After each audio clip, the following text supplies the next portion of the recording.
for Steve Sarkisian, Pete Kwiatkowski, their Big 12 debut against the Texas Tech Red Raiders. It is coming to you this Saturday at 11 a.m. The much aligned 11 a.m. kickoff. Gotta love it. Gotta love it. Gotta love it. I do. We're going to jump into our prep as you guys come into the chat here.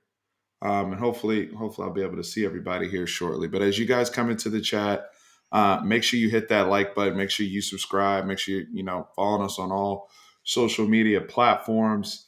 And I'm going to come off top right now, and we'll continue to announce this throughout the show. But I'm going to come off top right now and say this. I want to give a special shout out to our sponsor, BUSR, the official sports book, the official betting partner of Fanatic Perspective. And I announced that we're going to have a contest going on. And within this contest, these are the details, okay? So starting right now, if you sign up on busr.com/fanatic through kickoff, Texas Tech. So somewhere between 36 to 48 hours, however you want to do it. One person will be selected that signs up on busr.com/fanatic for the $250 cash bonus. You get 50 free casino spins, one-time rollover. And here's the cool thing about that 250. You can use that anywhere on the website. So it wouldn't just be sports. You can bet as I'm betting. I bet tonight for the Panthers game, Panthers Houston game, but you can use that money in the casino, blackjack, however you want to roll, as well as those 50 free casino spins.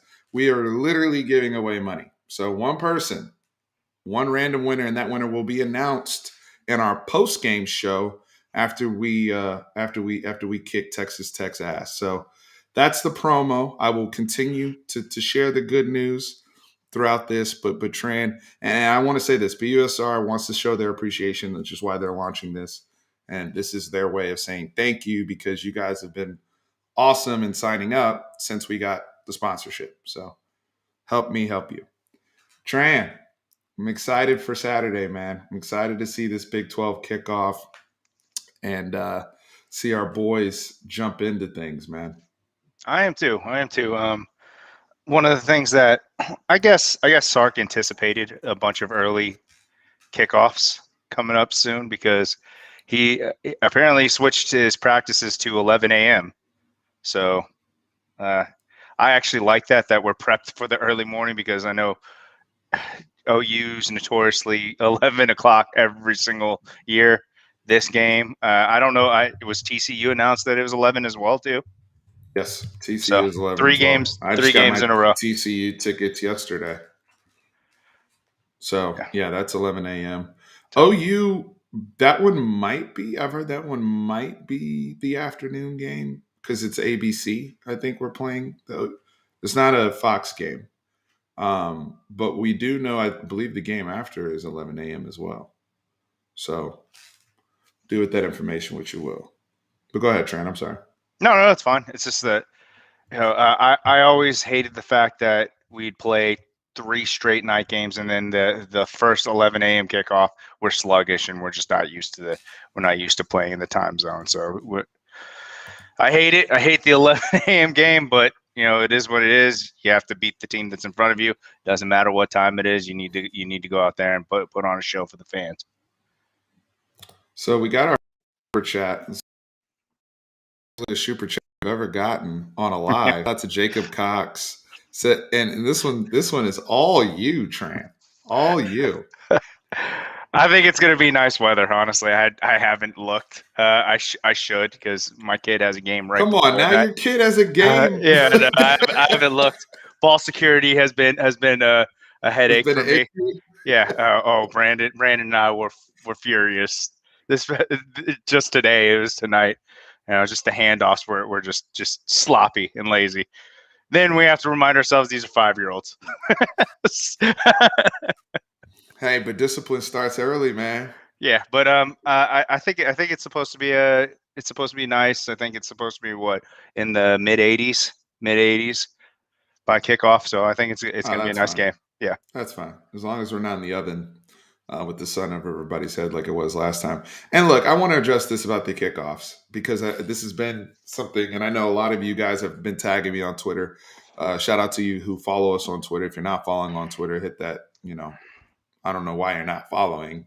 Right? If you rock with us, follow. But anyway, some of y'all been hitting me up about, hey, Steve, you see, we got another 11 a.m. kickoff when they announced the TCU game, and here's my whole thing. If I'm not going to the game, like if I'm watching from my home or I'm watching from your crib, Tran, I don't mind the 11 a.m. kickoff. Oh yeah. Now, do I want to see my team in the prime time slots? Absolutely. There's a time and a place for everything. If I'm going to the game, because many of these games this year, we're attending, right? Like we're pretty much going to every home game. I'm going to the TCU game. I'm going to the OU game. I want time to enjoy myself and to tailgate and to have that full experience. I don't want to feel rushed. When I told you this before, when I went to the Cotton Bowl a few years ago, it was my first time there. It was like I was still wiping crust out of my eyes, and so I want to feel, like I'm enjoying myself. I like watching other teams at tailgates. I actually one of those people that likes watching other games while I'm having a beer and conversing, and then I get to go into the stadium and have that experience. So it's time and place. Now, for example, Rice, I would have been fine with Rice that kickoff being at 11 a.m. But that was the That 7 p.m. that game. was the 7 p.m. game, right? So we can't get right over here. That's the game that needed to be at 11 o'clock. So that's where I'm coming from. That's where I'm coming from. Apparently, the people who did the Pac-12 schedule last year is now our schedule. It's irresponsible. So yeah, I mean it's all nuance here, but these are things that a lot of these ads, these commissioners and people fight constantly all the time. So that's my thoughts on. I'm not complete anti 11 a.m. kickoff. I'm just saying there has to be more context around that. I don't want to see when we play our biggest game of the year, which is OU, at 11 a.m. That's all I'm saying. Now, jumping into Texas Tech, man, 3-0, Matt Wells. They they've essentially played. They played Houston at NRG in the opener, and then since then they played Stephen F. Austin and Florida International at KFIU. And I think there's a lot of interesting things to look at because this is a true. I said this before, Tran, earlier this week. This is a true serum game for Pete Kwiatkowski, first and foremost, in this defense, because this is their first exposure against a Big 12 style offense. Sonny Cumbie, who's been in the Big 12 forever now, played quarterback in the Big 12. We all know, we're all very familiar with Sonny Cumbie. We tried to hire Sonny Cumbie and ended up with Sterling Gilbert. So after Sonny Cumbie was waffling, I don't know. Do you remember that like 5 years ago when we were trying to hire Sonny? Mm-hmm. And so these are all familiar faces for us, but for PK, for Steve Sarkisian, a lot of our staff who is not necessarily familiar with the Big 12, I do think this is an interesting test for them because Texas Tech has some really, really good personnel that can that really can challenge us. So I'm really curious to see how this plays out. Yeah, from an offensive perspective, Tech is always going to have a good offense, but they're balanced this year too. It's not just straight up pass. Taj Brooks, right? Brooks, I think he's top 30 in rushing yards, which is, I mean, to put that in perspective, Bijan's in the top 30. So I mean, so you got to look at that. Then they got possibly the best wide receiver in the Big 12 on their absolutely. team. So you got that safety blanket for Tyler. Was it? Did we decide? No, I was right. I was right the whole time. Okay. It's Tyler Shuck. And shout out to Trevor Stiff over at Texas Platinum. You owe me a beer when I see you. I need the beer on site. Back to you, Tran. Yeah, no, but I mean, so they're going to test our defense.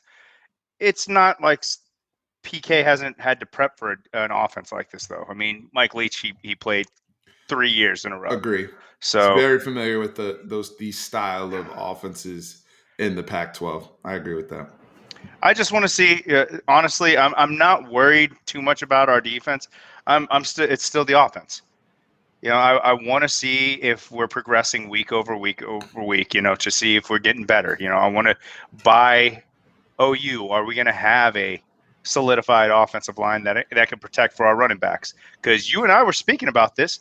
We think that if we had a competent offensive line, I'm not going to say competent because that's disrespectful. But I'm talking about if we had a tough offensive line who played well together, we would have 3 running backs over 1,000 yards or pushing for 1,000 yards. That's how good our running At back room least is. at least two. I don't know if Yes, you could get all I three the amount of carries, I think we but could you'd be have at pushing it. least two. I think we could Yeah. be pushing for it. It would And look like what yes, North Carolina did with Michael Carter and Javonte last year Williams. or the year before. Mm-hmm. Yeah, but it, that's how special our running back room is. So, we just need our offensive line to step up. I really did like the fact that the way that Jared Wiley looked last game. He looked healthy. We got him the ball. I think it was 3 times with a touchdown. And I do honestly, which is sad because I thought Brewer would be our best blocking tight end. I think he may now be our best blocking tight end. So that's a silver lining from the Rice game that I saw. I have a silver lining, Good. or something else, or it's not even a silver lining. This is just an additional comment. Be the bad guys, and what do I I can't mean wait. by that? Oh, I can't wait. You know who should, and this is, they're not going to do it, but I'll be at the game, so I'll be paying attention to where this particular person is, because there's a particular person who is very triggering for Texas Tech that is now at Texas. Use that person to exploit whatever psychological thing you can. You know, I need to see carrying the Longhorn flag coming out of the tunnel. Let Chris Beard carry the flag. Let Chris Beard run out there with the flag. Put Chris Beard's face all over the Jumbotron pregame. Drum up that energy, bro. I'm tired of being a nice guy. I'm tired of being the good guy. And I'm not trying to get into an early rant, but it's coming out. Use Chris Beard and trigger them. And I know some of you may be thinking in the comments, "Oh, you're going to piss them off. They might play better." Blah blah blah. No, they're Like, already pissed off. They want to beat us. Stop it. right? They're pissed off because they like, lost. They lost the game they should have won last year. They haven't stopped talking about it, by the way, about the game in Lubbock last year that we stole the onside kick and all the chaos that ensued in overtime. So, and a lot of these guys were out there. A lot of these guys are out there in the game in Austin when they came here with Jet Duffy and got up 14-0. Everybody's talking about Easy E. He's the best receiver in the Big 12. This brother had a buck 40 on us 2 years ago. Eric Izukama, for those who are not understanding, he's on the cover. I put him on the cover of the thumbnail. Last year, he had 7 catches, 91 yards, a touchdown. So these are familiar foes. Drum up the energy. You hate us, we hate you. Period. I'm tired of trying to avoid people, or hey, maybe we can catch them. No, bro. Bring out Chris Beard. That's my energy for this game because I don't like Tech, and they're already going to feel some type of. This is our first Big 12 game since making the announcement that we're going to the SEC as well, right? So go out with a bang. Go out with a bang, Tran. This is not the time to be scared of anybody. That's my energy. So, I'm going to stop yelling. no, I love it. Bring out Chris Beard. Just have them all over the place. Have him doing the mid-quarter interview. I mean, the right before half interviews. Bring out Chris Beard.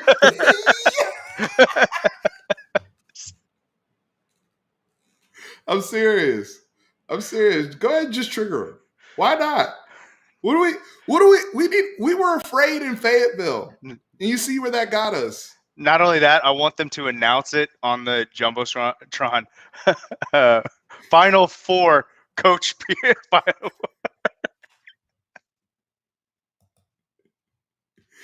I'm telling you. Hey, y'all are picking up what I'm putting down. I can feel it, man. I know it's a Thursday night live, but we need Chris Beard out there on the field leading these dudes out. Are you showcase Somebody send this clip of this live to Chris Del Conte. That's my energy. Because the way these people deserve to get their ass whooped for the way they cried. And I know we're talking about a different sport. I know we're talking about basketball. But the way that they cried, they deserve to get their ass whooped. They deserve to get their ass whooped because we need to leave no doubt. And so let's get into ball, right? Because I brought up they opened with Houston in game one, NRG Stadium. Even though that game was in Houston, it's still in an NFL stadium. I almost count that as a neutral site game. I know it's in the city of Houston. They haven't even played a true road game yet. Yeah. This is their first true actual road game. After that, they played 2 cupcakes. So the data we got, and Houston was all over them, and then they started playing like idiots. If anybody's got a chance to watch that Houston game, and Stephen F. Austin got up on them. Stephen F. Austin, I think they beat Stephen F. Austin 28-22 or something like that. FIU got up. They ended up coming back, and that FIU was their get right game last week, just like Rice was our get right game. And let me be fair to Tech. SaRodorick Thompson's coming back, and he blew us the hell up last year. Remember, for those who don't remember SaRodorick Thompson, he's the one that broke that 75-yarder on us last year. May we not forget. So, in respect to the players on Tech, whether it's Eazy-E, whether it's SaRodorick Thompson, whether it's the brother from Troy that just transferred in, Geiger, whether it's Tyler Shuck, let's talk about Tyler Shuck, the Oregon transfer. So he was he has almost a very similar prototype to Justin Herbert, who he replaced. But he wasn't as efficient. You could tell he still needs to come along in his development. But one of the things I saw them do, especially in the Houston game and in a couple other games, is some of those zone read looks. And they will do some of that, hey, let's push the receivers way out here and play numbers. I'm going to count the box and we'll do zone read. And he can move enough to where that gives us problems. If I'm Sonny Cumbie, that's installed this week, no doubt about it. And just like the few years ago when we couldn't stop jet sweep against Maryland. And then every week, everybody was running jet sweep until we proved we could stop it. No, I mean, we saw how it played out over the Arkansas game when they got spread out like that. So yeah, you have to have that within your arsenal. I just see that our defense, they just need to step up. I want to see. We've been talking about our defensive line all off season on how good we think this team could be, which I still do think that we have. That's our deepest position.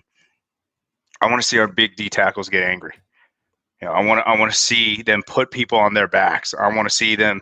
I want to. If we're playing this whole bad guy meme, let's be the bad guys. Let's hit people. Let's put people down. Let's blitz from different angles. Let's lay them out. And leave no doubt. Be that from the first kickoff. Leave no doubt. Just lay someone out. So it's critical that goes for both lines. That goes for the offensive line, and because we saw what our running backs could do when they had space and that's even still with them struggling a little bit against Rice and guys still getting hit in the backfield. Now I will say this schematically, they do play a lot of man. They mix in zone. They're not as good with their zone coverage as they are when they do like more of that cover one stuff. Remember, they tried to get Todd Orlando, and he went to USC because they had the whole Utah State connection with T.O. Mm-hmm. But what I'm saying for that is, if you guys remember Todd Orlando, a lot of run blitzes, a lot of blitzes from different angles. A lot of that stuff is still in their package. And when you look at Schooler's brother over there, you look at Rico Jeffers, who had like 12 tackles against us in last year's game. Both Schooler and Jeffers had a lot of tackles against us last year. Adrian Fry had some noise against us last year. Again, familiar faces. Point being, though, is the way that they will play us, or the way that I anticipate they will play us, quarterback run could be a way to bail some of this stuff out. Having somebody like Casey Thompson, who can be, because you know how it is, running quarterbacks when it's man coverage, people's backs are turned. Mm-hmm. The quarterback It's can easy. take off, right? It's It's easier to easy. take off. You gotta beat one guy probably. Right. Or you And have so to. that could open things up. The other thing is if they're playing some of those things, or they're trying to match up. I saw some of this in Houston. Now they had some miscommunication when they got into some of their zone stuff in the red zone, is matching up with the running backs. So if I split out Keelan Robinson or I split out Bijan Robinson, make Rico Jeffers run 20 yards that way to go cover him. This is also a redemption game for Bijan Robinson, because this is the game where he almost broke his neck last year. There's a lot of demons that need to be exercised come Saturday by both teams, in my opinion. So if you're talking about going, if they're talking about spreading it out, we need Jacoby Jones and we need Ojimo to step up. We need them to keep them in the pocket and get pressure. Because if you keep them in the pocket, go ahead, try to run up the middle with our linebackers the way that they're reading lanes and reacting to the quarterback. I'll take that all day. With the way we're hitting too from the linebacker position, I'm fine with that. We've been tackling very well. So. And while I know a lot of you guys are saying some, yes, the competition is not great for Tech, but these are familiar faces. Like, I know Adrian Fry can play football. I don't care about whatever they did in the first 3 games. And statistically, they look good, right? Those of you who watch Texas Homer's video earlier today, he gave y'all all the breakdown, all the analytics. They're grading out very high in the Big 12. These are facts. But these are also people who we've seen play well and struggle against us. It's the same players, right? A lot of them are the same players. Some of them have come up from guys that have left and so forth. So I know how Rico Jeffers can get when he gets turned up. I saw it last year when he got going. So we have to be mindful of those run blitzes and whatnot. And that's also where Sark comes into play. Because we've been talking about the play calling aspect with Sark. Send one of those heaters at us and see if a screen don't come right behind it, right? Some beaters, some real actual beaters, not Tom Herman.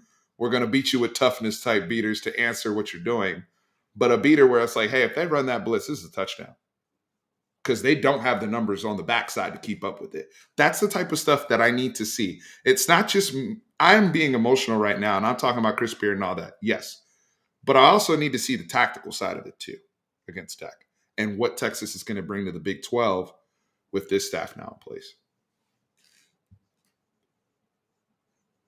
I love it. 11 a.m. kickoffs. Great excuse for day drinking.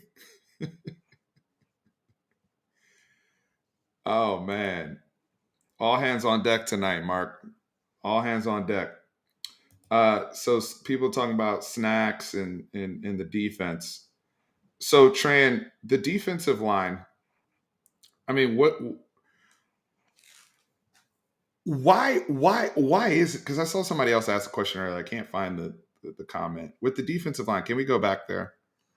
Because they're important in this game against these running backs. They're important for the rest of the Brooks, season. Thompson. It's not, and also not just the running backs, but when we need to get Tyler Shuck into 3rd and 8s, because I'm going to get into the DBs in a second and them against Easy E, because that's a problem as well. But from a pass rush standpoint, this kid Shuck, he does put his head down. He will fold. He's not, I saw this from him at Oregon, where he gets a little heat in his face and he will put that ball down, or he'll make a poor decision. Decision making is also questionable with him. But when he sees it, and they run a lot of that RPO stuff, and he sees it and he's able to just let it go, he looks like the guy they think is going to be a first rounder. What's up with the defensive line though? Why can't we produce a little bit more? I don't know. I don't want to make excuses because the physicality isn't there, and that shouldn't be an excuse of changing position or defensive coordinators year in, year out. You should always be physical, especially if you're going against another big guy. That's a test of strength, test of will. I don't know, honestly. I can't pinpoint anything.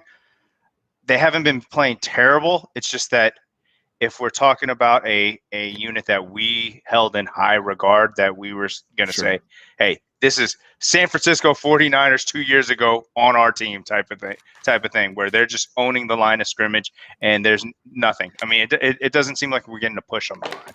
That's the thing that I'm seeing. And I don't know. I don't know what it is. I don't know if it's just, hey, we're playing them straight up, because I haven't really even seen that many stunts from our defensive line. It's just been straightforward. I don't know if we're just trying to play people straight up to hold off for the Big 12 competition.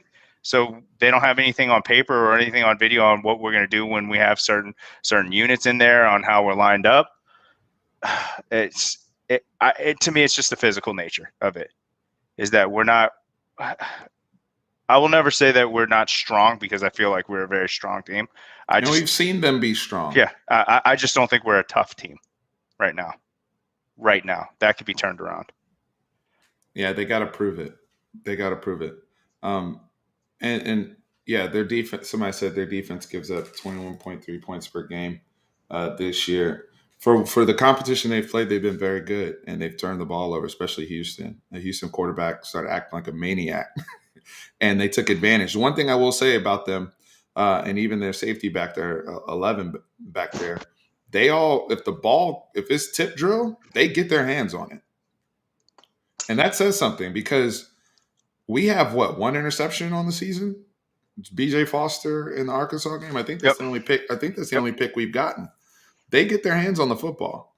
So Casey Thompson, he's gonna have to be careful, short to intermediate, just staying sharp, like he's done, and all the time he's played at Texas, he's been sharp in the games, and being decisive early to open things up. I think sometimes this might be a game where he runs around a little bit, or scrambles a little bit, depending on how the offensive line's playing, of course, just to keep the drives going, wear them down, and our run game hopefully can go from there. We can get some explosive plays. I do want to take a quick break. So a lot of you guys weren't in here at the beginning. So I'm going to announce this again. We are doing a special giveaway. Shout out to our sponsor, BUSR. $250 cash bonus if you sign up right now through the beginning of kickoff, Texas versus Texas Tech at 11 a.m. on Saturday. $250 cash bonus, 50 free casino spins, and one-time rollover. And that $250 cash bonus can be used all over the website, not just on the sports betting features. So any casino games you want to play, as well as your casino spins. One winner will be selected. We will announce the name of that person who won the $250 and the 50 free spins on the post-game show. So shout out to our sponsor, BUSR. We appreciate them helping our channel out. And we get sponsors like BUSR because of you guys, because we're growing, because they see the numbers, they see the platform. We're always talking about scores and predictions and all this stuff anyway. So we already doing what we're going to do. Now we have somebody and a sponsor to hang out with. I appreciate that, Kyle. Thank you very much. We really do appreciate it.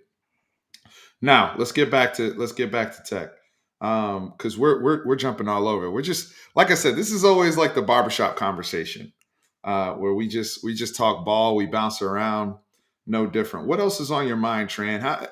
I have a question for you. Are you worried about our DBs in this game? Because I am. How do you feel about it? Yes, I am, because I don't think we've really been tested. That's where I'm at. And you brought up something in the last chat was you caught a couple of them kind of, well, actually, not Rice, but Arkansas caught them a couple times sleeping. So they can be lulled to sleep. So I am worried about that. I'm worried about our safety play a little bit. Josh Thompson, I think he's going to get easy, honestly. I think they're going to put him on it. I would like to have Deshaun with someone shading him, and put. I think Thompson's a little bit bigger. I mean, how are we going to guard those 6'7" tight ends that they have? Yeah, who are we going to throw at that? So the tight ends is interesting because they didn't really start hitting those seam seams with those tight ends until I think it was the FIU game. But those tight ends are actually used as like an additional lineman, which in turn helps the run game because Hmm. they got like six dude. If they're in an 11 personnel set, or if they flex the tight end out and even try to do some quick action there. We've seen them do that with Easy a ton. And tackling was an issue because the brother's tough. Shout out to Jeffrey Chanel. Thank you for the donation. I really appreciate it. He said, "Take down the tortilla tech." I want to go back to Champ's comment here. I do agree. Bug. This is a game that Bug needs to play because Bug. And no disrespect to Brendan Schooler or anybody like that, but I think Bug can match if he gets with a Kalen Geiger randomly isolated, the brother from I think that's the brother from Troy. If he gets Hmm. isolated with him randomly, he won't freak out. Like it's a better matchup for him. It's a better skill set play for him, and he can probably hold up a little bit longer. But the tight ends more so concern me with the blocking. My thing is the vertical game, one on ones. Like we've had only a handful of balls in the air that our corners are really seeing on the outside. And this is a dude who's already freaked us twice. This is now game number 3 that he gets to play against Texas. Go look at his again. We talked. I think he had a Check buck the resume. 40. Check his resume. He had a Yeah. buck 40 against us in Austin the last time he was here. The game where my face was on the jumbotron, and I didn't know who the hell he was at that point. Then the following year, when we threw up the alert, we were like, "Hey, Izukama's a problem." He still came up with 7 catches, 91 yards, and a touch. So this is somebody who's had success against whether it's Deshaun or Anthony Cook or Josh Thompson. Like it's the same people. Have our guys gotten better? Will we show that improvement under Terry Joseph? Will we show that improvement under PK? Will we show that improvement under Blake Gideon? To at I just least hold it at bay. so I feel that they will try to test it down, deep. The thing I'm not worried about this year as much is them with their quick game and then just getting their athletes in space. Because I feel like we've been tackling well in space and actually pursuit to the ball has been very good. And I think Anthony Cook will get him up for the game too and up for the challenge. He's He's played. He's he's played great he's got football that so dog in far. him. Mm-hmm. We've been Anthony talking Cook has about played. we They've need a guy who unlocked needs a him. dog. Yeah. Mm-hmm. So I feel comfortable in that. But yeah, you're right. The deep threat it's an issue. There's no ifs, ands, and buts about it. It's something that you're worried about. Another thing I'm worried about is trying to get there before the second half starts. Oh, for you, yeah. Yeah, man. I mean, that's what happens when you have kids and you Uh, become coach. Now we have Coach Tran coaching the 5-year-olds. Have going three, patience. going 3-0, going 3-0. There you go. There you go. Well, I'll be there keeping the seats warm. Thank you, sir. Thank you. And I will be at the game this Saturday. This Saturday. No more shout out to all the weddings I went to. Actually, the wedding I went to in Seattle, the guy that got married, he's coming with me to the game. And we're gonna have a blast. But now I'll be here live and in person. So Tech, TCU, OU, you're gonna see my face if y'all are there in person. Um, Deshaun peaks in the backfield too much. When Deshaun is really focused, he's phenomenal. It's just those are the times I get him see beat. Or I think in the Arkansas game, he was maybe looking for that bubble because they were popping him with that a little bit, playing the numbers game. They hadn't really thrown it deep, and then he gets caught. But Deion Sanders I was watching some video with Deion, and he's like, I got to stay on point no matter what, because you never know the play when they're going to dial something up for you, right? And so that's where if Deshaun can get to that point, I think he'll be fine. Josh, I think it's going to be a little bit more challenge for him. Somebody brought up Darian Dunn.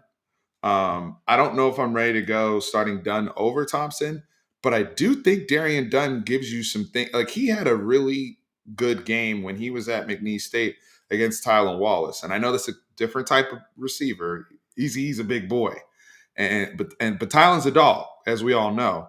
And Darian Dunn did a phenomenal job against him. Maybe you throw that out there in terms of just trying to play the matchups, right? It doesn't matter about who starts right now. We're going to need all of them there. They're going to get tired. They're going to try to test our will and how well we are in shape. So we need every single one. All hands on deck, right, Steve? All hands on deck. All hands on deck. Trevor, you owe me a beer on site when I see you. Hopefully, I'll see you soon at one of these games, brother. Fantastic job. We love our friends over at Texas Platinum. This message is exclusive to Trevor. The Matts, Matt Myers, Matt Madrid, y'all are good with me. We all good. So y'all forward the message up to the crew. I agree, Homer. I agree 100%. What did Homer say? He said something about Keaton. Yeah. Oh. Yeah, I agree. Yeah, I'm right on board, man. Play the matchups. Keaton Crawford has earned time. I mean, we've all been hearing about his upside, right? And what he can do. This is a game where you can show that type of depth that you have.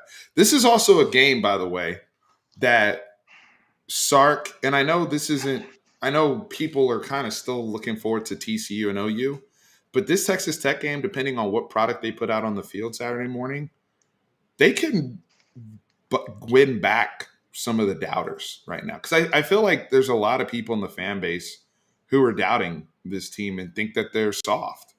I think there's a lot of people who were really turned off by what they saw in Arkansas and are really like, it's more of the same. Maybe we needed that smack in the face. Good reality check to humble people is always a good thing. It just depends on how you learn from it and how you grow from it. Mm-hmm. You can't judge a team by the second game of the year. So you can't. And oh yeah, so a lot of people talking about Denver Harris. This is actually the game. Also, DJ's brother's supposed to be here, right? Yes. Yeah. Is he coming this weekend? That's what I thought. I thought it was this weekend. It's this weekend. All right, y'all check us. Y'all make sure we're okay on that in the comments. I know he's coming for a visit. I didn't realize it was this weekend. I thought I read that. I maybe. Yeah, no, I know. I saw he got a bit. He's taking a visit. DJ Uyunglele. Yep, got it. Damn. Now, Denver Harris. Here's the thing. These are the type of players that make the playoffs, that help you make the playoffs. Mm-hmm. Georgia has a young man right now who is grading off the charts. Please don't talk about the one that got away from me. He was another particular player from the state of Arizona, I believe. All those Arizona kids in the class of 2020. Oof. This is the. Oof. I'm glad we got one. Yes. Right? I'm glad we got one. But that class of 2020 Arizona with Ransom and Bijan and Keely Ringo. It's okay.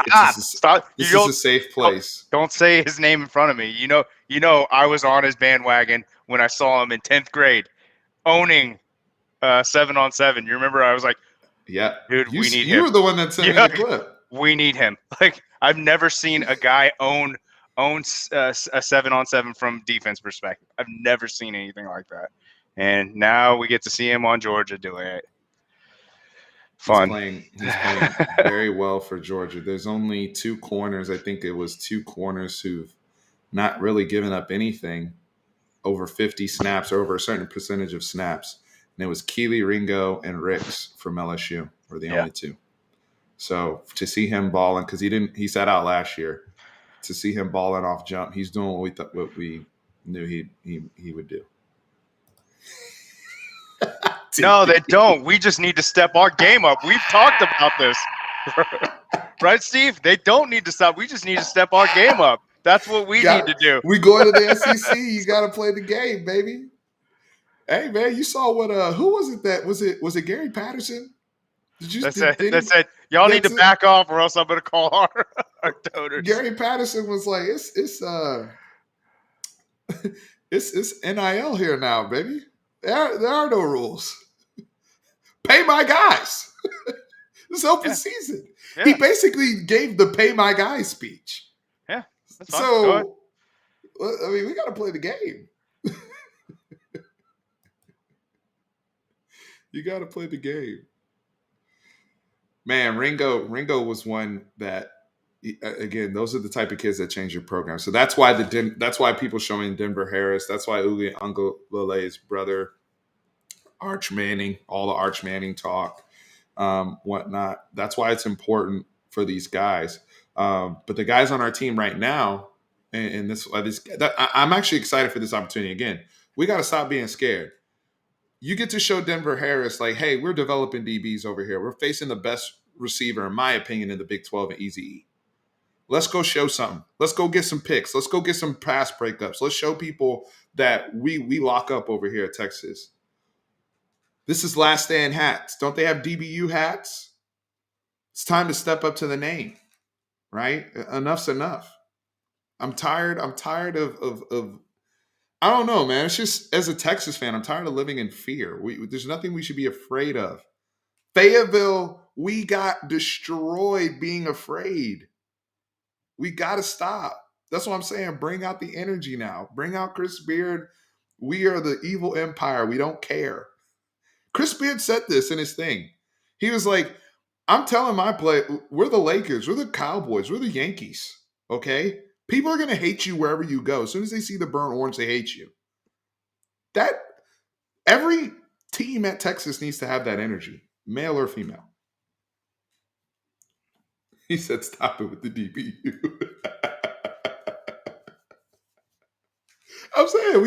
I'm saying we're not DBU right now. That's facts. But we can. Sometimes you got to fake it till you make it, and you got to tell your kids. We didn't fake it back No, when not we back in the day. started college. I'm Yeah, talking about right now yeah. with the kids we have right now. No, we have. Again, you said check the resume. The resume is there for Yeah. DBU for us. Can't look forward to TCU. I think it's a long game. So Blake, this is actually a good comment. I think one game you get to see the atmosphere. Could I see myself running out the tunnel? Could I see myself playing in that scheme? Could I see myself playing for those coaches in a game environment? I think you can assess that in a game in person. But Denver Harris, a lot of these kids, Evan Stewart has made the same comment. I need to see the product over time. I need to really see that things have changed at Texas. These kids want to be at Texas. They just don't want to play for a below average product. They don't want to lose. They want to go to a program where they're going to be developed. They want to go to a program where they're going to play in big ass games and win. That's the point. That's why Garrett Wilson and a lot of these kids end up at Ohio State, because it's safe. And when you're talking about the rest of your life, that's not something you just take risk with for the emotion. You got to make a calculated, safe decision that the odds are in my favor, that I'm going to be at the same level, with my peers when I left high school when I go to the pros, is my point. Or Texas can hire Steve and I, and we'll get it done. We'll do the negotiations. We got it covered. Deshaun did say that. Good. On Sunday night. Embrace it. Good. I want that. I want that attitude from my DBs, especially someone who's playing as well as Deshaun is in the league. And people forget that he came in second in the Thorpe Award voting. So, hey, good. Call it out. But speaking of DBU, I know we're jumping around, and we haven't got. But DBU, who is your DBU? Honestly, all time or right now? What are we all time. Talking about? Let's go all time.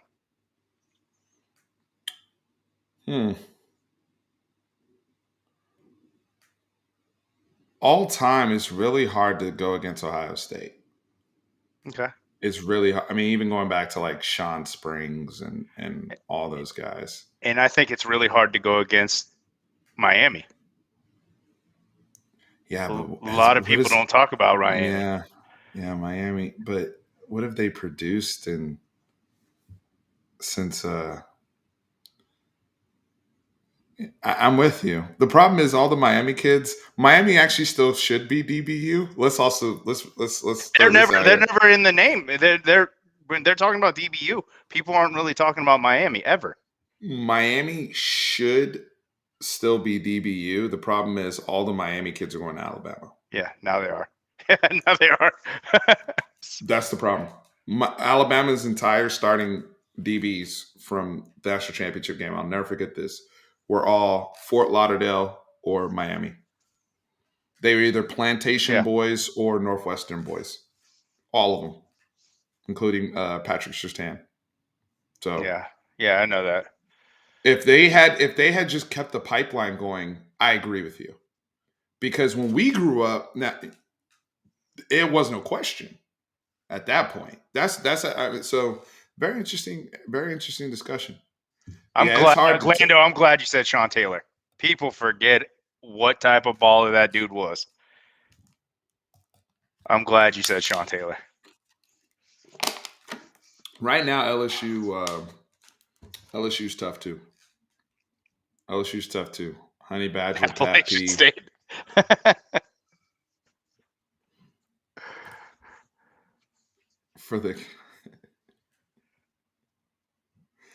I mean, Patrick Peterson had a very good career, man. Yeah, very good. He's older now.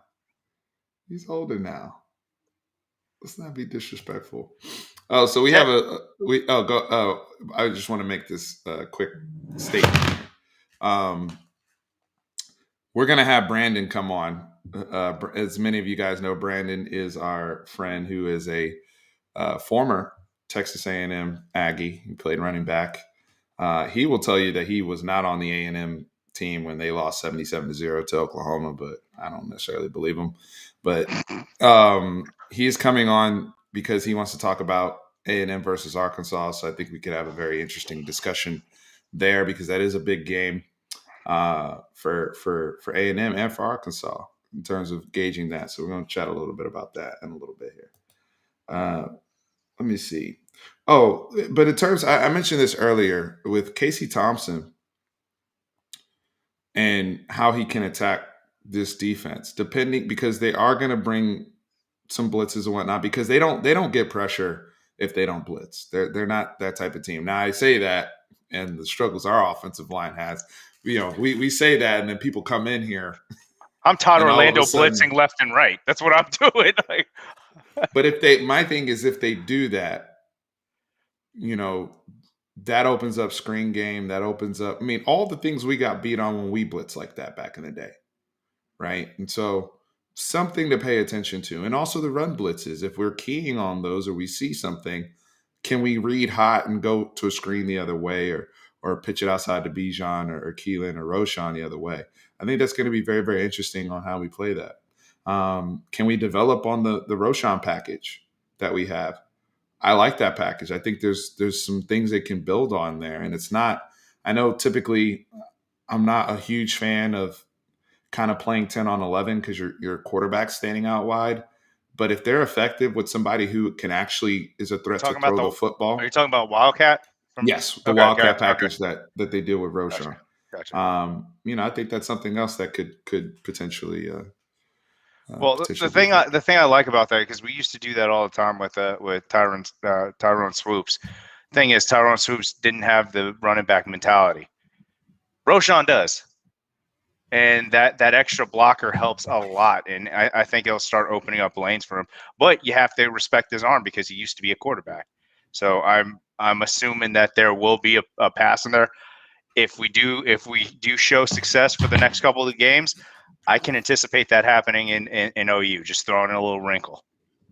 So I wouldn't anticipate it happening between now and TCU, honestly, if we're showing success from a run perspective. So we're gonna get Brandon in here. I see him on here now, and we already have a comment up. What's good, BA? How you doing? What's good? How you gentlemen doing this evening? Hey. I saw you 30 minutes ago. Completely different context. Matter of fact, shout out Leander Lyons Pee-wee. Let's go undefeated this season. 3-0, baby. Let's go. So, Tran, Brandon Arrington is the other coach on the team. So we have Coach BA, we have Coach Tran. Got two coaches in the building. I love it. Coaching the kids. Do what we can. Do what we can. Hey, try and give back a little bit. That's it. The best compliment that we've gotten so far from the refs saying how they're so happy that we actually had our team aligned, like as much as possible, like they were ready for the snap. Oh, that's big for us. It's just making sure that we're focused that way. Why is that? Y'all cracking the whip over there? What are y'all doing to those kids? I wouldn't say cracking the whip. It's just we just want them to listen. You know? I mean, once you see Coach Trent on the field, you'll understand why those kids shape up real fast. But I digress. But no, it's something we stress in practice and just making sure the guys pay attention. And to be completely honest, I did not expect that the first game out, and because of the practice before that went up to that game. But during the game, those kids it's like just flip the switch on, and next thing you know, they're paying attention. Right. Practice. Exactly. We talking about practice, not a game. Practice. Nah, it's good though. It's been fun. Yo, they said Coach Tran ran a deaf camp. Hey man. Tell you what, they ran a day. They weren't very attentive, so they did run a lot today. They did run a lot today. You ran them today? I actually didn't call a bunch of the runs. It was Coach Brandon and Coach Gabe that called to the fence and back. To the fence and back. You started it. We just picked up on a trend. That's it. Oh my gosh. No, man, I love it. I love hearing all the stories. I wish I was down there in the Austin area. Sergeant Trent, we're using that moving forward. We would have had a powerhouse program. Seriously. It wouldn't have been fair. It wouldn't have been fair. We've been watching video tape on. I would have sent Christy to videotape the next opponent for us to watch. Right. Hey, Christy, I'm gonna need you to go down to Kyle real quick. We're gonna go down to Kyle. We need some film. We got it. We have a birth certificate check on number 6 over there. Man, I tell you what, there was one kid at Cedar Creek last week. I almost did want to check his birth certificate. Dude could ball. Man. Well, BA, I'm happy we have you here on the show. And before we get to your thoughts on Arkansas, A&M, Arkansas, and Arlington, all the A's with BA. Another announcement for everybody here, if in case you missed it at the beginning or you missed it in the middle, we are doing a giveaway contest. Okay, our sponsor BUSR, $250 cash bonus if you sign up. And here's the thing, and let me say this very clearly: you have to sign up on busr.com/fanatic. It has to be if you go on the regular website, they can't track you. Therefore, you're not eligible for the bonus. It has to be busr.com/fanatic, $250 cash bonus. You get 50 free casino spins, one-time rollover. So this money is good on the entire website, not just the sports betting. Last week we did the giveaways for the free bets on the sports. Now it's across the whole website. BUSR, I just want to say thank you to everybody that's been tuning in. They really appreciate the growth that we've had and working with them. So we want to take care of our sponsors. Now, BA, yes, sir. we got our ass whooped by Arkansas in Fayetteville. Now, I was surprised by that. My first question. Okay, let me ask you. So let's start there. Why were you surprised? I was surprised, but why were you surprised as a Texas A&M fan? I was surprised because your defensive line. I was highly big on the players you got on defensive line, and I was a little bit surprised at how your offensive line underperformed, in my opinion. So those two things surprised me. I mean, I knew it was going to be a first test against, essentially an SEC front offensive or in the trenches, so to speak. I didn't expect what I saw. I didn't expect y'all to give up 300 yards on the ground in that game. Even though, you can see a lack of effort there, in the second half or whatnot, I still just did not expect that. It was a big surprise to me. KJ Jefferson isn't a quarterback who's going to beat you with his arm, but I would have rather seen you guys allow him to throw for 300 than allow them to run for 300. I mean, I don't think Elko's going to fall into that trap. Absolutely not. Absolutely not. And to me, something that I just don't think a lot of people give Elko the respect that he deserves to what he's been able to do with this defense and the recruits that he's getting in. And yeah, I think Elko's going to man up those corners, bring a safety down, and hey, KJ, if you throw for 300 and you beat us, we'll tip our hats, but we're not going to let you run 300 yards on us.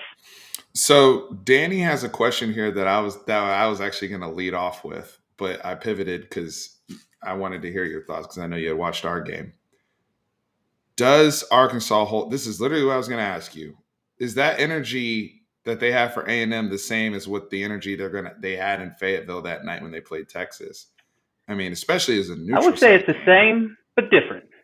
What do I mean by that? It's the same because, I mean, we beat them 9 consecutive times. How would you feel if a team just beat you 9 consecutive times? You're going to have a little bit of animosity towards them. I mean, that just comes with the territory, in my opinion. We're not the brand as Texas. You know, we're not the number one revenue generating school. So we don't have that brand. So I think it is the same in the fact that they do want to beat us. I mean, it's something they haven't done since joining the SEC. So there's definitely some animosity there. But, you know, Texas is a blue blood. You have the brand, you have the money. Like, beating you guys, hey, I had to laugh when you said, hey, we're bringing the stimulus package to Fayetteville.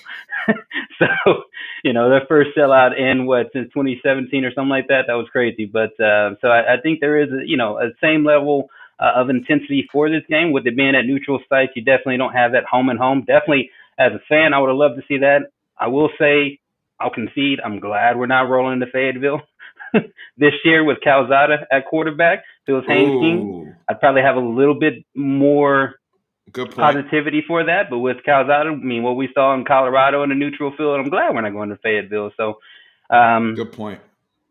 Yeah, either way, it's going to be competitive. Even beating them 9 consecutive seasons, it's always been a close game. So it's just, I think this year there's a little bit of a chip on our shoulders. People's like, Arkansas comes in ranked. We haven't really played we played Colorado, a Power 5 school, but in the eyes of most people, we haven't played anyone competitive. So it's kind of a test for both of us. You got to give Colorado a little credit. Yeah, they didn't play well the next week. They saw that, hey, they wanted to shock the world and beat A&M right away. So they came that was their Super Bowl essentially. So they came out and played you guys as well as they could play. I agree with you with the animosity. I just don't think that because you see each other every single year, they have that same energy. They would have that same energy. I think if you actually came into Fayetteville, you'd see that this year. But I mean, it's a neutral site, so it's not going to be. I still think it's going to be mostly A&M fans because A&M fans travel well. Arkansas travels to Arlington well. Yeah. I think. It might be split. It might be split this year. I think it might be close to being split. I'm seeing a lot of A&M people honestly complaining about not getting to leverage the 12th man, even though this is something y'all do every year. But the ticket prices at Cowboy Stadium and all these type of things, like, people don't seem to be as amped up for this game as they typically are for just any Texas A&M game. So whereas Arkansas people, they're getting to just celebrate a product that they think is good now. Like, they're ranked now and they're excited about it. Hopefully apathy doesn't set in for you guys. I mean, I think you have the second longest win streak in the country right now, right? Right. We're tied with Oklahoma with the second longest win streak. I don't think Jimbo's going to allow this team to let apathy set in. He came in, he wanted to prove that he could win here, and so far he's been doing that. And we're doing something that we haven't seen as A&M fans in quite some time. I don't want this to stop. Not with a team like Arkansas. No offense, Arkansas, but I'll tell you let's make it 10. I'll tell you this. I think one of the challenges I see in y'all's game is Calzada and him managing a situation, right? Because this is something where we kind of lost our guy and got succumbed to a lot of the drop 8 stuff and when it was obvious passing situations.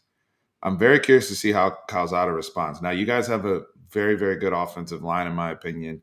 You've got the same type of caliber backs we have to where you can really just exploit some things. But I'm curious if whenever the ball is in Calzada's hands, how does he respond in this spot? I think that's something that is very, very Very, very interesting. Jimbo made a point in one of his press conferences that when we practice 2, 3 days a week, it's 1 versus 1s. Like they want that environment. So going into Colorado, Calzada wasn't really factored into the game plan. So I think it was kind of a shock for everyone. You saw when we got to actually build a game plan around him with New Mexico, a little bit better. He got a little bit more comfortable. I mean, come on, bro. New Mexico.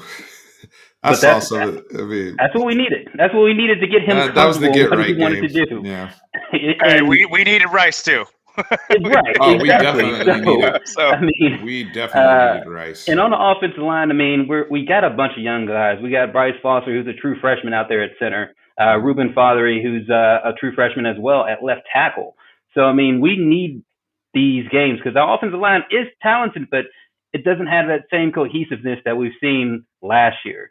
So even though they're talent one-on-one, like, you may have 4 guys doing exactly what they need to, and that one guy's a step slow or a step late, I mean, it throws everything into chaos. So hopefully we can button that up with Arkansas. Their offensive line is a bunch of veteran guys. I think our defensive line is still very dominant with Leal. Jaden Peavy is freaking balling this year, by the way. So is Shamar Turner from DeSoto. Did not expect Shamar Turner to come out and do what he's been doing, but he has been. I mean, I saw him throw someone in the backfield off a highlight in New Mexico. It's like, all right, this is what you should do against a team like New Mexico. So it was nice to see. I'm glad you didn't. But to me, if we can win in the trenches, win the turnover battle, I think we win. It's close, but I think we win. I mean, again, this is always a game that comes down to the last minute, even when it seems like it might be in hand. Tran, how are you feeling about this? You think Arkansas wins or A&M wins? I think A&M wins. I told Brandon that. I think that I think it's gonna be a close game. It's been a close game for the last 9 years, something like that. It's been even down to the last field goal. I think that A&M's run game and their quick game is better than ours right now. Than what we had. We didn't have enough protection to get there, and I think they'll exploit it enough to score some points. And I think their defense, their defensive line is doing what I want our defensive line to do, and that's own their matchups. And we haven't done that. We have the talent to do that, but we haven't produced it on the field. So I think if they do put them in man and put them on islands, I think it'll give them the ability to actually make plays on the ball, and they seem to have been doing that pretty well this year from a defense perspective. So I just feel like it's a matchup. Styles make fights, and I think A&M's better prepared for this type of environment and that type of game. Yeah, I think Elko's gonna see, hey, Texas not flooding the box and not trusting their guys on the outside. And it's not just trusting your guys on the outside deep. In that bear and shoot, it can also get very lateral, right? You throw that wide screen out there with the tight end is flex and he's a lead blocker. It's an extension of the run game. So Texas A&M DBs alert for that as well. You got to kind of guard. You have to be kind of alert for both, right? So there's those type of things you're gonna have to deal with. But I rather them try to beat me that way than the way they beat us. Which is that's what I would do. You're right. I would do exactly. I'd rather you start let KJ make those decisions and throw the ball around than KJ deciding to pull the ball and keep it and run. And it's so frustrating that we didn't make. I don't think that he can make those decisions, though. That's the issue. Is like I keep thinking of the interception of that BJ Foster had. If he puts air under that, that's a touchdown. There was no one behind BJ. No, but BJ came down and made the play. Yeah. I agree, but it was a terrible pass. So I mean, I just don't see it happening this year. Maybe next year. I mean, he has some growing to do, but. Well, I think Pittman's a great coach for what Arkansas wants to do as far as their identity. Have a great coaching staff. Right, great coaching staff with Riles as well. I mean, we saw what he did at Baylor, or what his dad did at Baylor. Odom's, he's a head coach on defense. He's a very Elko-like guy for Pittman. So I mean, what they're doing there is, I mean, they have the right recipe in my opinion. Now, I think something that for us on the defensive side, people aren't talking about is our DBs. Our DBs having our safeties, corners with Miles, Damani Richardson, Jalen Jones. I mean, I give those your guys. DBs a shout out. I mean, those guys are playing at a higher level this year than they were this year. So, with our linebackers, to me, they're young, but they're fast and edgy, and that's kind of the weakness. So, making sure that they're sound and disciplined, have the right run fits, that's going to come into play. We know with Catalan and Bumper Pool, who seems like he's been there since they made the jump to the SEC. Those guys are going to play sound, and so we have to match that on defense. Make sure our DBs are, to your point, when they have those matchups, make sure they're winning the majority of them. So over under 7 targeting calls by Arkansas this game. Oh man, over under. Yeah, see. they're gonna load. They play head first a lot. Yeah, They are taught that way. So I'm assuming that they're. I mean, coaches are going to start complaining about it. I mean, that's the one thing agree. I hope for Texas, though, guys. That I hope we learn if there's any lesson, is hit back. Hit back. Yes. Protect. Don't ever let somebody. I don't care if a team's playing you dirty. You do what you got to do to protect yourself, and you have to be equipped and have that toughness. Like, bro, we ain't gonna lose the fight. You can swing and late hit all you want to. We're gonna clap right back. We're gonna come right back. I mean, you're not gonna bash brother us like Mighty Ducks out of the game where psychologically I don't want to shoot the puck anymore because Dean Portman's coming to lay the wood. Bump all that, man. Don't pull aside. I love the Mighty Ducks comparison. Yeah, shout out to Dean Portman for those of you old enough to get that reference. But that's literally what Arkansas did to us. They hit us like we were like anybody that's seen D3 of the Mighty Ducks. Remember when the first time they played varsity and they just said bump all the rules. I don't care how beautifully y'all skate. We're beating the shit out of you. That's what they did. So what the kids learned was we have to fight back. You got to bully the bully. Mm-hmm. And then your skill can take over. And we didn't do that. This game is about enforcing your will against the man on the other side of you. Hopefully the lesson was learned. Yeah. So Nathan, I want to touch on Nathan's little comment about Calzada. I think if Calzada is given the opportune time, he'll make the throws. He that's what he's there for. He's a pocket passer. Right, and that's the thing. Calzada came to this team as a pocket passer, not necessarily the athlete that Haynes King is. With this offensive line, it definitely makes me more comfortable having someone who could run a 4-4 back there if things break down. But given time, Calzada has a strong enough arm to make all the throws. We saw the throw to Demas last week. What was that, 50, 55, 60 yards in the air? Like, the dude has a cannon. Mm-hmm. It was a great ball. That was a good ball. I mean, I've also seen him miss some. I mean, one of his best passes, in my opinion, there was I think it was a 3rd and 6, 3rd and 7 against Colorado.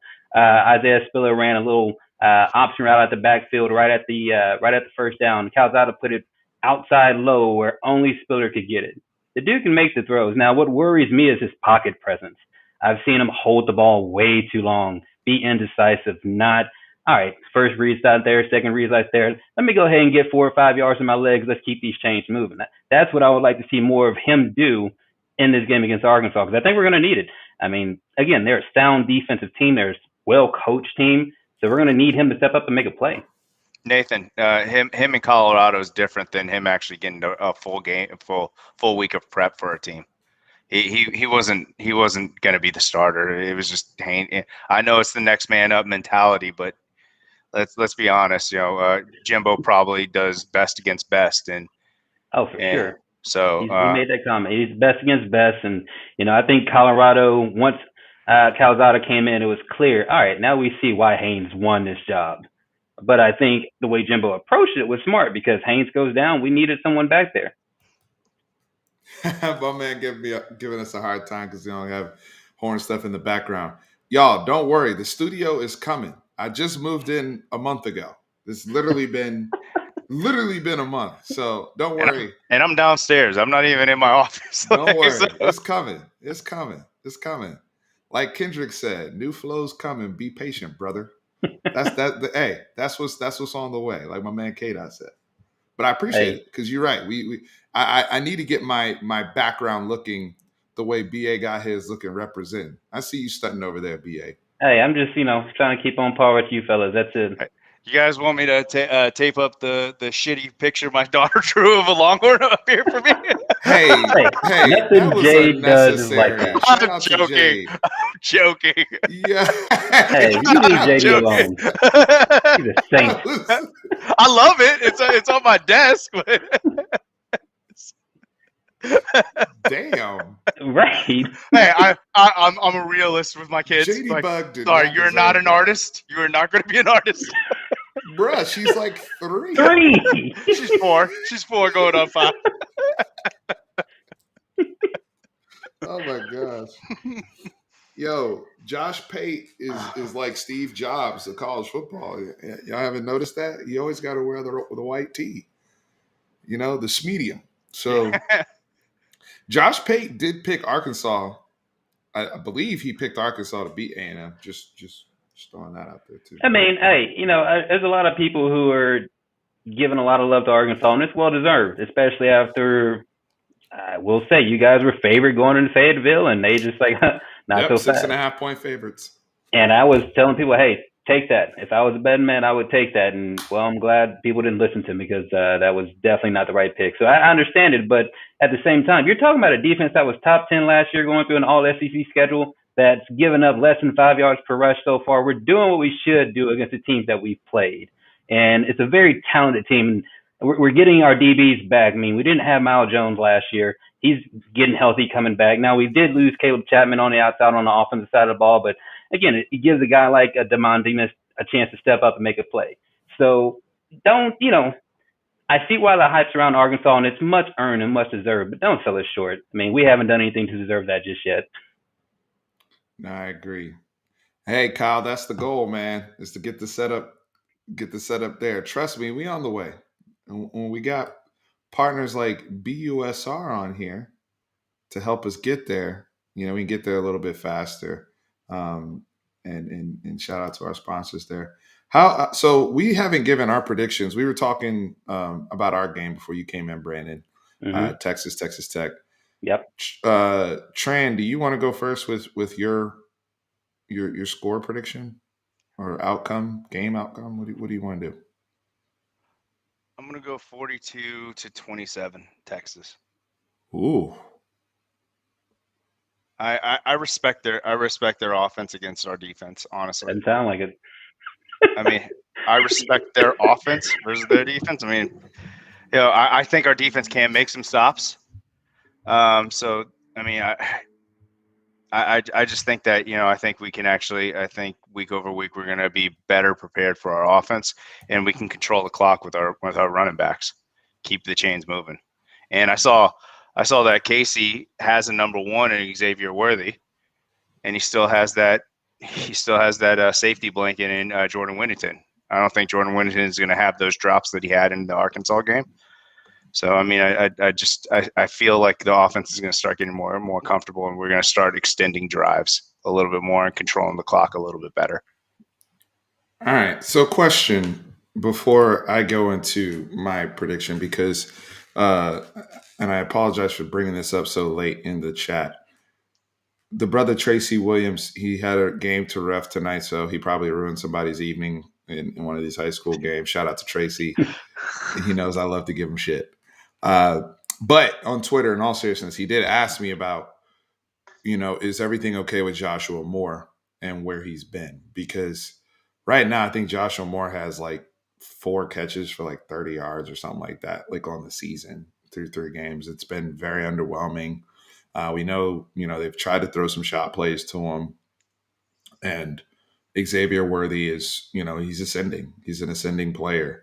Jordan Whittington has been quiet the last couple games, but we saw Jordan Whittington blow up against Louisiana. And then it seems like a lot of that pass game action has either been the tight ends or the running back. So Joshua Moore, came up big for us after being very, very quiet against Tech last year.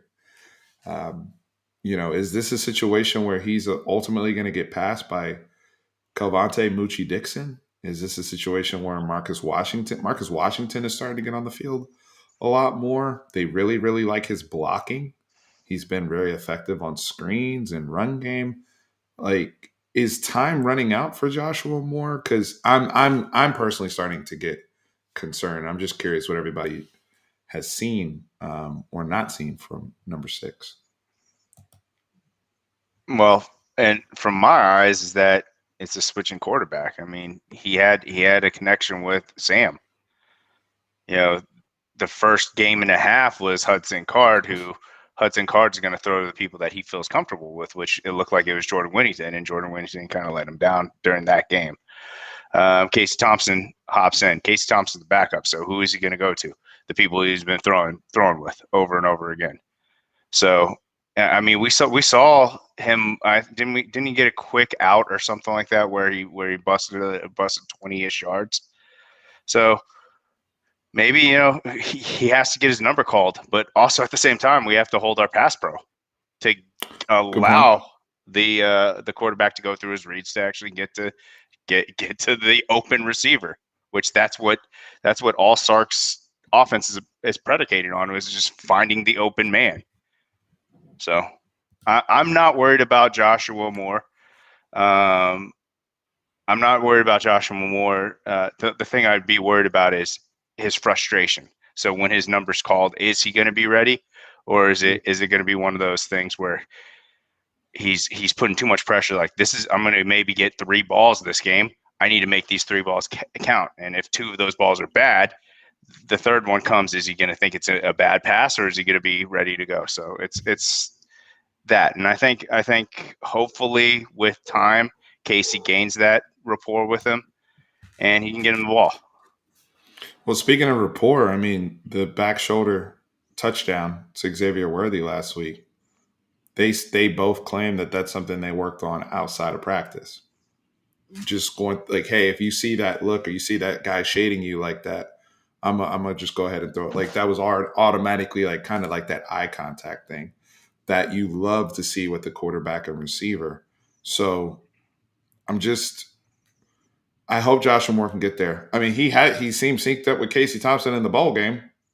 They were rocking and rolling when in the bowl game. So I don't know what's up there, to answer Tracy's question that he had for us while he's running a high school football game.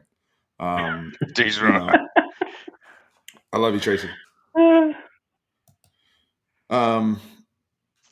Brandon, do you want to give a prediction? I don't know how much you've watched Tech. He watches Texas as much as he watches A&M. Come on now, because you'll see him next to us at the game. So he comes to all the games with us. So these are facts. He knows our team. Let's not get it twisted. Oh, I mean, these are facts. That's why I chose you guys to win against Arkansas. But I think what they're doing out in Tech, they're trying to rebrand their brand of football into more of a power scheme.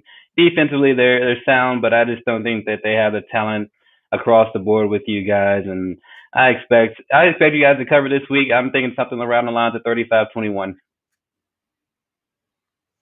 Ooh, interesting. So you have us covering, but the over, I believe, is 61 for the points. So you have us on the over. So Tran has us on the over. BA has us on the under. Interesting. But you said 35-21. And where can you bet that on? I wonder where you can bet that on. But you get $250. And why I say that is, you look at what Tech wants to do. They want to run the ball. They want to control the clock. They don't want to give you a lot of opportunities, and I think that we'll have some mild success there. But I think ultimately they won't be able to have total success there. So I don't think you guys will have too much trouble. Maybe have some jitters first couple of series, but after that, we saw what your offense can do as far as Sarkisian's play calling last week. When I think you had a reverse to Worthy, and I was like, oh, that's a nice little trick there.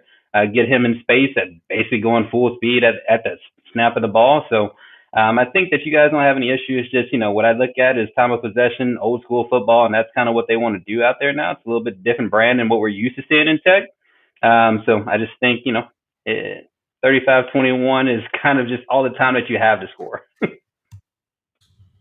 all that, but to that point, I mean, this is why it goes back, full circle to what we were talking about, passing the test, right? And like, because to me, if it's 35-21 and it looks like the way that BA just explained, to me that passes PK's test, because Mm. he came in a conference saying 20 or less. So if we're at 21 with Texas Tech, I'm taking that. I'm assuming Texas Oh is going to yeah. win the game. I'm assuming Texas is going to win the If we game. hold all Big 12 teams to 21 points, we should win the game. We should win the game. So that's, I mean, No, with the exception of Iowa State, because they want to win a 10-7 game. so and I have the BSR here. So as you guys are signing up, again, 48 hours. So through kickoff with Tech, one random winner. We will announce the winner on the post game show who gets this cash bonus. So I appreciate everybody showing us some love. Aaron Porter said they're saving more for conference play. I hope that coincides with the offensive line playing better, because this is a test for them too. And I heard Imagine somebody if they else trot out like Carrick and all of our backups, and they just dominate. They were just messing with us the first 3 games. Oh, I'd be so angry.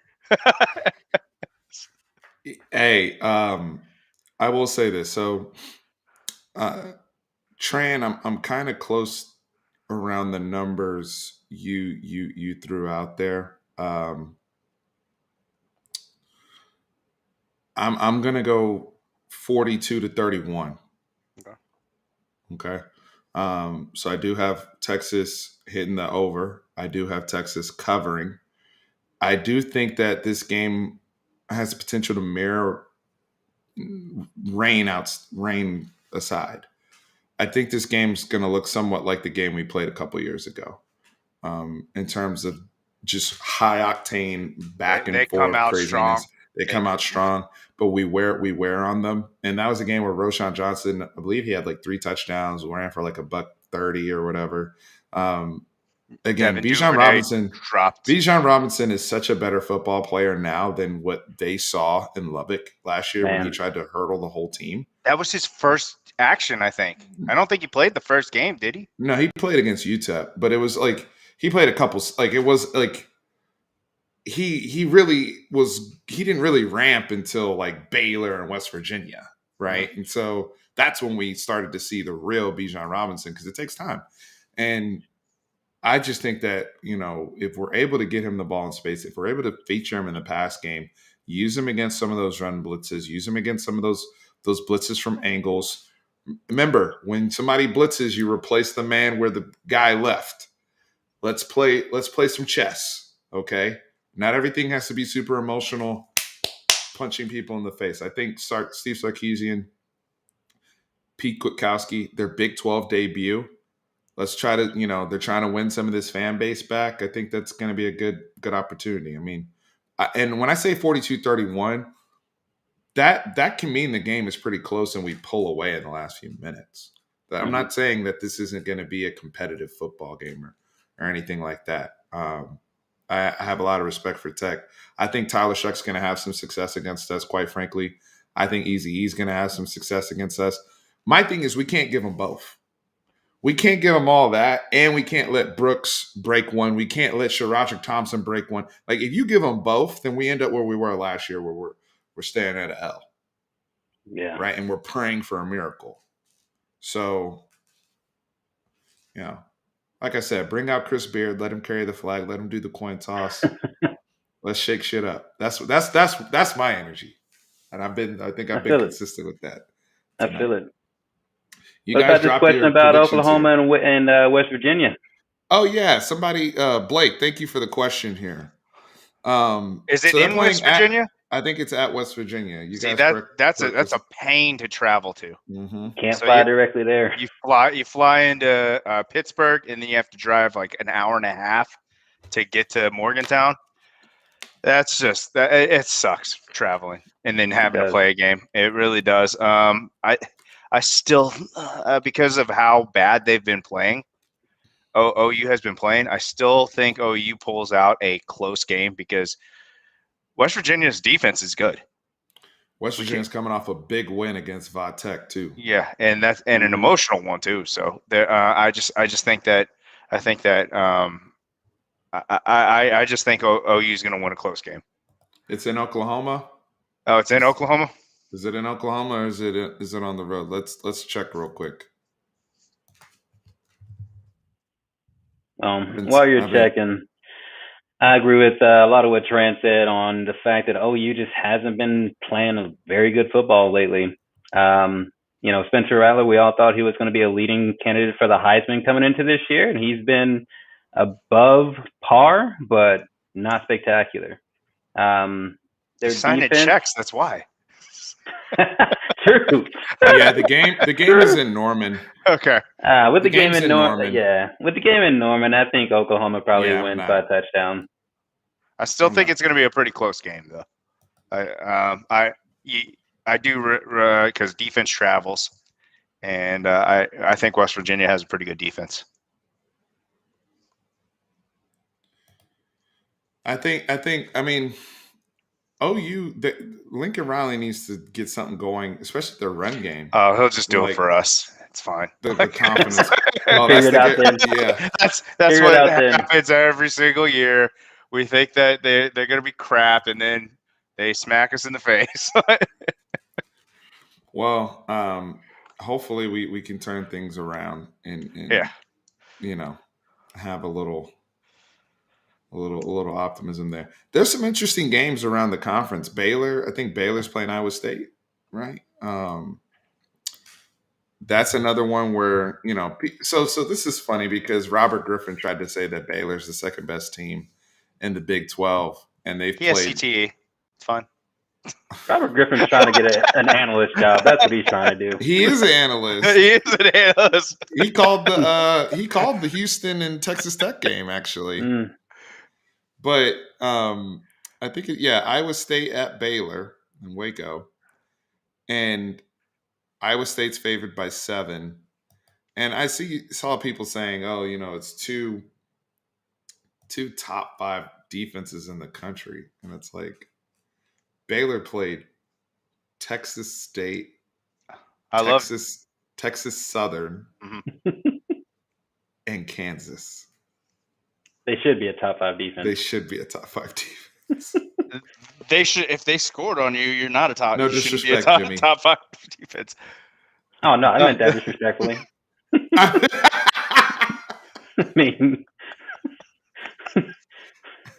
I meant that disrespectfully. No, I mean, I really do like a couple of the pieces that Dave Aranda has on the defense. Terrell Bernard is one of my favorite players in the Big 12. I think he's going to make a NFL team extremely happy. But to say that they're one of the best defenses in the nation and the competition that you played, you can't do that. You have a defensive-minded head coach. They should be sound defensively. Mm-hmm. Well, that's also why, and I bring up that game because, people are like, well, Baylor's 3-0. Baylor's looking good. Gary Bohannon has 5 touchdowns, and he looks better than Charlie Brewer, who just abruptly. He retired now? I don't know what he should have retired. Left. He should have retired after the Texas game. After, you remember when they actually went to the Big 12 championship? He should have retired at that Texas game then he went again. He played in the Big 12 championship. Yeah, in favor of Cameron Rising. So now both of our 2018 quarterbacks are starters now. Cameron Rising and Casey Thompson, which is interesting. And Jaquindon Jackson's now QB2 at Utah, which is also interesting. Yeah. But in regards to Baylor, I'm again full circle. Baylor getting this love about being 3-0 in this top 5 defense. It's kind of like the Tech thing. Like Tech has these metrics and they're grading well, yeah, but you should grade well against FIU. You should grade well against Stephen F. Austin. And you still struggle to beat them. Stephen F. Austin, that is. Houston, I feel like Dana Holgorsen is going to feel like, looking back at the beginning of the season, we should have won that game. Against Tech? Tech. They played, like I said, they played like idiots. So How good are these teams? I don't know how, like, until now Baylor beats Iowa State or they look good and they, say it's a close, then fine. I'll provide justification there. Their defense looks the same, but you beating up on Kansas and Texas Southern and Texas State, like, that's not Louisiana and Arkansas. That's not the same. That's not remotely the same level of competition. Right? So we have to put some of these things in context because we'd be having a different conversation right now if Texas played 3 games like that. Right? Like Hudson Card would still be the starter. He'd probably have 14 touchdowns. Bijan Robinson would be averaging 9 yards per carry. Right. Be like high school all over again. It'd be like so context with these, by the way, schedules. Just to touch base on it, he's averaging 6 yards a carry. Just to let you know. So I mean, yeah, and that's how Arkansas impressive. Stats that's how impressive he's been. Mm-hmm. So I gonna lie, I really enjoy watching Bijan. That fantastic. Dude is a baller. Really enjoy watching him play. Well, guys, we are at the 1:30 mark. I appreciate everybody that joined the chat tonight. I think we all have Texas winning, which, I don't know how to feel about that. But again, I know. You know what? You know what, though? Forget curses. Forget all that. We're bringing out Chris Beard. Yeah, we need to win. We're bringing out Chris Beard. It's time for us to start bringing energy to people instead of people bringing the energy to us. When we went to Fayetteville, aka Vietnam, they brought the energy to us. When I'm tired of people feeling comfortable when they come to Austin. Bring up to their ex. Bring out the ex-girlfriend. Okay? Bring him out there. Bring out the ex-boyfriend. Bring him out there for the coin toss. Have him I don't care anymore. The one that left you, cheated on you. Cheated on you and left you. Cheated on you. Now we're gonna spit on your grave. Yeah. That needs to be the energy on Saturday. I'm like competitively. Get that competitive edge. Get riled up, Texas. Each and every week. Let's do this. Because when you go on the road, bro, if the situation was flipped and we were going to Lubbock, oof. Come on. Man. Enough said. There'd be so many fan fights on World Star at that game. It'd be ridiculous. At this point, I wish we did turn the AC off on LSU. That's where I'm at. I wish we did turn the AC, even though they made up that fake news. I wish we did do that. I'm tired of people that aren't Texas. Let's go. I love you too. Oh, man. Anyway, I appreciate you guys so much. BA, thank you for jumping on. Oh, man, appreciate the invite. Always a privilege to, hop on and talk football.